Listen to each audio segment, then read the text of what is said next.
Do you want to stay more focused on the right goals in your life, or even just figure out what the right goals are for you? Do you want clarity? Do you want better work-life balance? Well, you're in the right place. Welcome to Success Through Failure.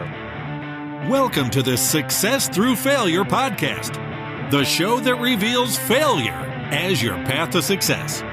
You'll listen to intriguing interviews with some of the most successful people on the planet and learn how their failures became a launchpad for success and how yours can too. Here's your host, former Division I All-American wrestler, former Division I head coach, speaker, and personal coach, Jim Harshaw. Welcome to another episode of Success Through Failure. This is your host, Jim Harshaw, and I'm bringing you another solo episode today. And you may have noticed that I'm doing more of these solo episodes lately. They're a little harder to do in some ways because, you kind of have to think about what you're going to say and plan ahead a little bit versus the interview episodes. I have to plan for those also, but it's just sort of a different type of planning. So this is going to be an episode about something that came up because I sent an email out to just my top subscribers on my email list. I didn't blast this out to everybody. This was just sort of the 5-star subscribers. They open most all of my emails.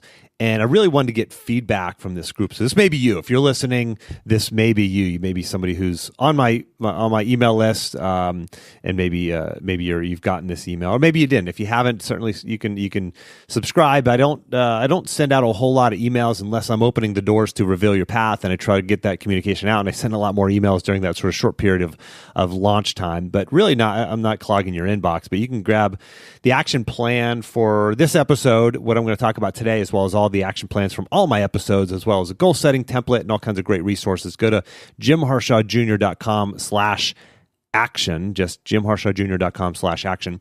And by the way, check out my new website. I launched a new website a few weeks ago. Totally redesigned, completely new website.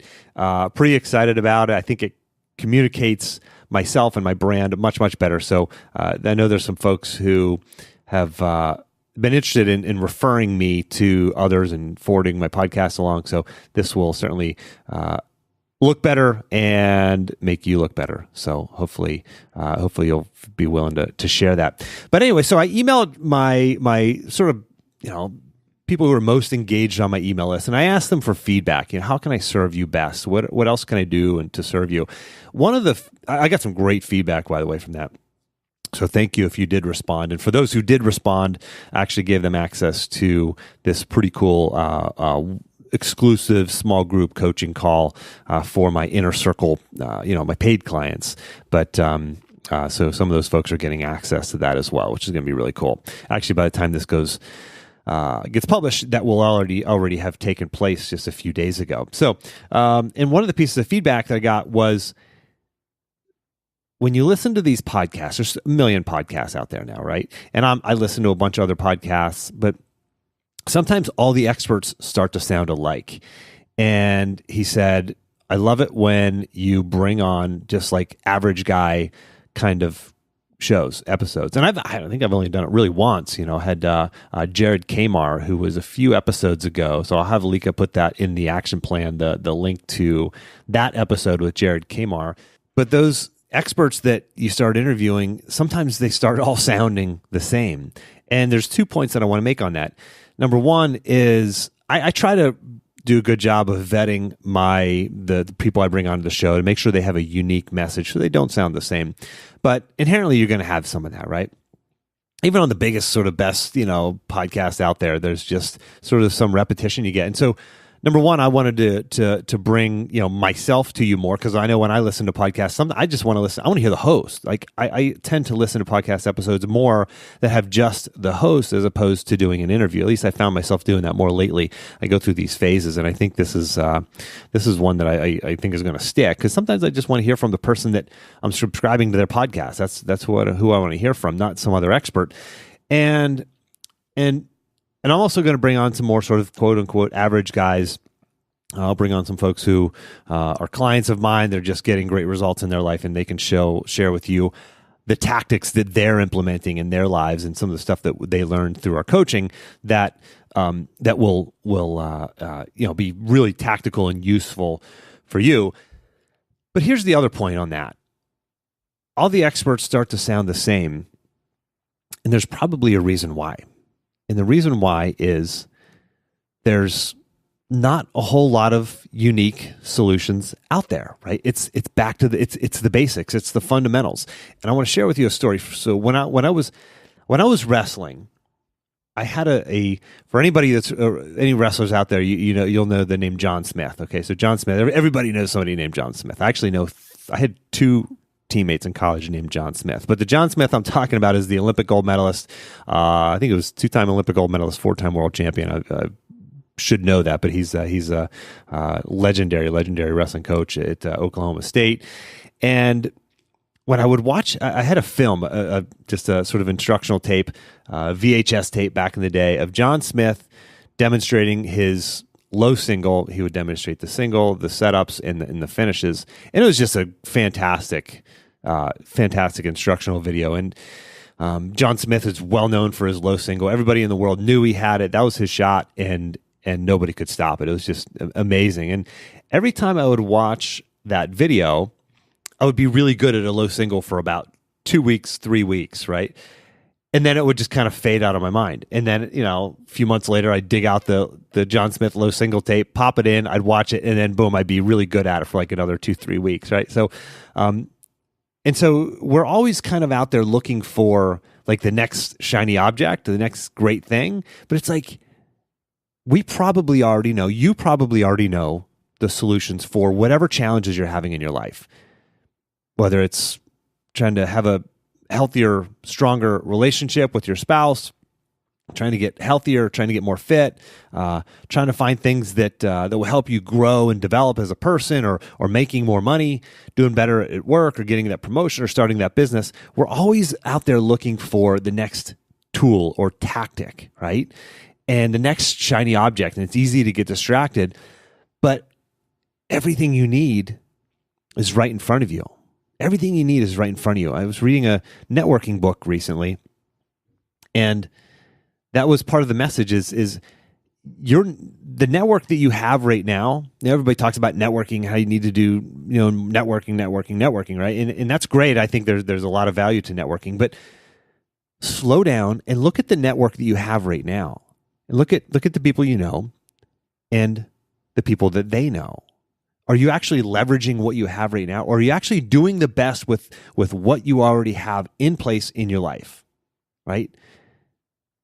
That low single, I would always go back to it. And this is just this sort of fundamental that I would always go back to. And I didn't need to look for the next shiny object. This was the shiny object. This is the one that I had to master. And I never did master it, but it was something that I could always go back to when I was looking to get better. I was looking to expand, looking to develop a new move. It's like, wait a second, Jim, there's this move that you already know that you haven't fully maximized. Don't go chasing something else. Don't go chasing the next shiny object.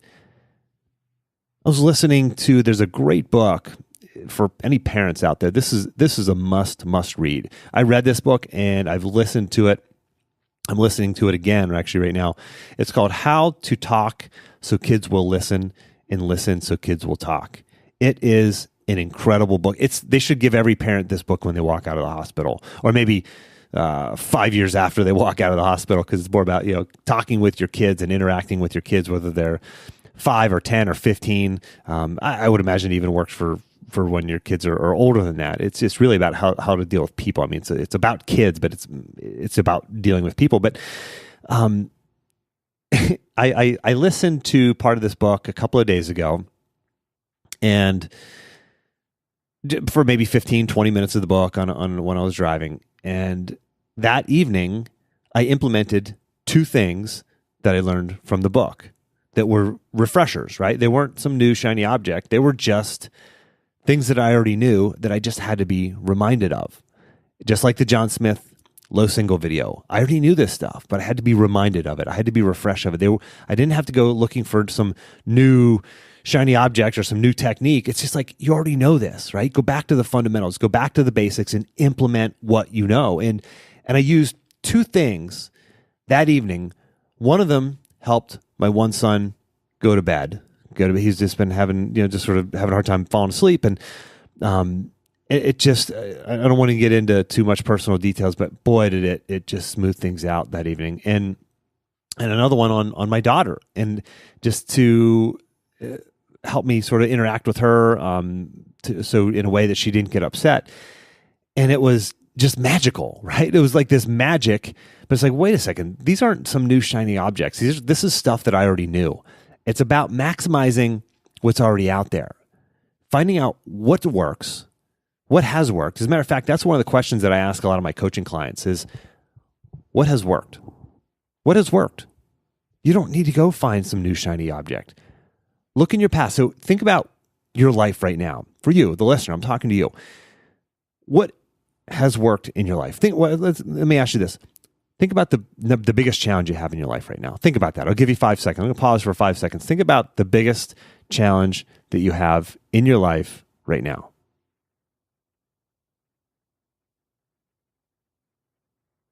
Okay. Do you have it? Now think back in your life on a time where that wasn't a challenge, or you were able to come up with a solution. You had a solution that was working. What was it? What worked? What has worked? If it's in your relationship, was it buying your wife flowers or leaving a Post-it note on the mirror?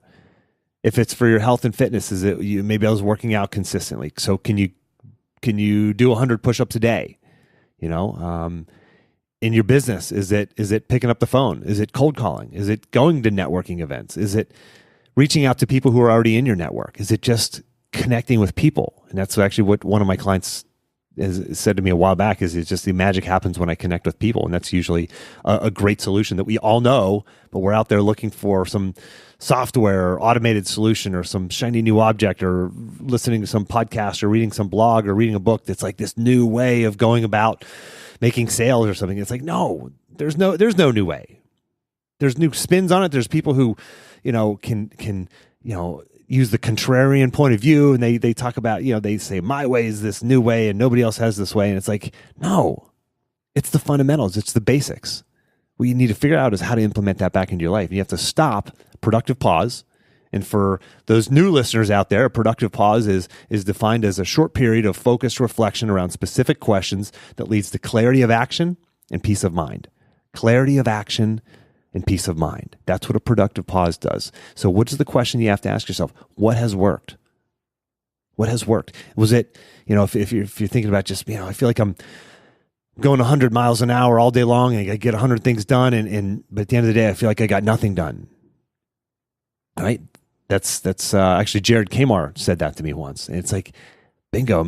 Everybody feels like that at some point. So what has worked in the past? Was it meditation? Was it having a coach or a mentor? Was it journaling? Was it taking out a piece of pen and piece of paper and just writing down every single thing that's on your mind? Just dumping it out of your mind onto a piece of paper. What has worked? Go back to it. Slow down and go back to what works.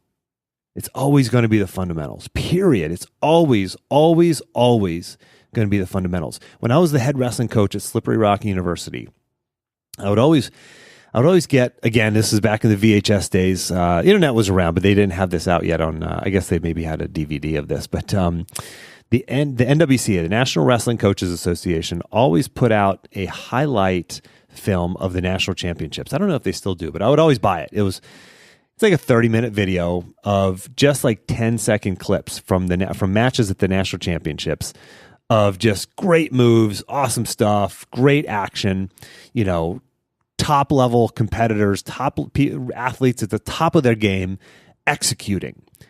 And I would always show it to my wrestlers and say, look, guys, here's what's happening. What's working for these elite wrestlers is the fundamentals, right? It would be single legs and double legs. If you're a wrestler, you know what I'm talking about. But it doesn't matter what sport, right? In football, it's blocking and tackling, right? In baseball, it's getting back to batting practice, right? For baseball, for batters in a slump, like it's the basics. You're always getting back to more batting practice. It's always the basics. It's always the fundamental, but you have to execute them. So that's the crux, right? That's the challenge. Like my mastermind group call. So I do mastermind group calls 2 Saturdays a month, just again with my inner circle, with my Reveal Your Path. We call them Pathfinders, Reveal Your Path clients, and they're in this is sort of the graduates have access to Reveal Your Path Pro, and the theme that came out of this mastermind call a couple weeks ago was almost all the guys said it. There's 6 of them in the group. They said in their own way, they were saying, I know what I need to do, but I have a challenge, but I'm not doing it. I'm not being consistent in doing it. And so that's what the call is about, is identifying ways to sort of get back to the basics and to begin implementing. And it always starts with one thing, right? There's such thing as momentum, right? So starting with one thing, starting today, just doing one thing. What can you do today? And it always, comes back to planning. It's the productive pause. Okay. So, I'm not working out because I don't have enough time in the day to work out. And okay, hit the pause button and figure it out. So for those of you who are on my email list again, and if you can also check this out on my Facebook page, but I just posted a video of my morning routine, and this is sort of includes my productive pause for the day, but this is a version of a productive pause where I prepare myself for the day. And actually, it's kind of an awkward video because I started at 5:15 in the morning. I kind of take these short clips of throughout my morning while I'm executing my morning routine. So you can follow along my morning routine. It's a few minute long video. It's not very long, but check it out. So if you go to my Facebook page, just facebook.com/Jim Harshaw Jr. Jr. So Jim Harshaw Jr. Or you can grab a link to that in the action plan. Again, jimharshawjr.com/action. But one of the things that I've been realizing is I'm not working out as much as I want to work out. So I could have continued down that path of just not working out as much as I wanted to. But this had been going on for a couple of months. And so I hit the pause button. I said, okay, let's just stop and think about this, right? I actually, I did some journaling on it. When I was driving one day, I just turned off the radio and podcast and everything. It just drove in quiet, and I asked myself, I had this conversation like out loud with myself. This was my productive pause. And I said, how can I make this work? How can I fit more exercise, more workouts into my day, into my life? Because I don't have time, right? I've got my podcast and I've got a full-time job and my coaching and 4 kids and Allie, my wife, and it's just busy, right? So I said, how do I fit this into my life? And I did. And you'll see how I do it on the, that's actually the very first thing on the video is kind of how I fit my fitness and workouts into my life, in my ridiculously busy life, but very well balanced life. And one of the things that was out of balance is my fitness, and now it's back in balance. And so check that out. I think you'll get a lot of that. You get out a lot from that video. So, but it's always going back to the basics. It's what the solution is. Don't go looking for another shiny object. You know what the solution is. How are you going to implement it into your life? If you want to have a phone call about that, I have free strategy calls I offer to anybody who I haven't coached before. If you're interested in a free strategy call, just go to jimharshawjr.com/coaching. That's jimharshawjr.com/coaching. If you go to my website, you'll see a link in the menu there for it. But I have free calls. We can have a conversation about this. And the question I ask you is, if you were an athlete, and I have a lot of former athletes who listen to this podcast, you had a coach, right? What was at stake in your life then? What was at stake? There was, maybe it was the starting spot in the lineup, or the district or regional or state championship. Well, what's at stake now? It's a heck of a lot more at stake at this point in your life. It's your family, it's your hopes, your dreams, your wishes. And who do you have in your life that's holding you accountable to this? So I encourage you to, you don't necessarily need to reach out to me, but reach out to somebody. Get somebody in your life that can hold you accountable, that can help you see your blind spots. And whether that's me or whether that's somebody else that you can get in your life, I definitely know that everybody needs a coach. Bill Gates has said that. The chair of Google Alphabet, which is the parent company of Google, he said everybody needs a coach, and just the highest performers in the world have a coach. So I encourage you to consider that. So Again, if you want the action plan from this episode, go to jimharshawjr.com/action. That's jimharshawjr.com/action. If you enjoyed this episode, please share it. This is how it grows. This is how the message gets spread. Share it with one other person. Send them a text and say, "Hey, check out this episode." Or you can just tell them to go to jimharshawjr.com/135. That's episode 135. Or they can subscribe on iTunes and go to episode 135 or Stitcher or Google Play. I'm on Spotify now too, by the way. If you have Spotify, you can find the Success Through Failure podcast there. And as always, take the time to get clear on your goals and embrace failure as a stepping stone on your path to success.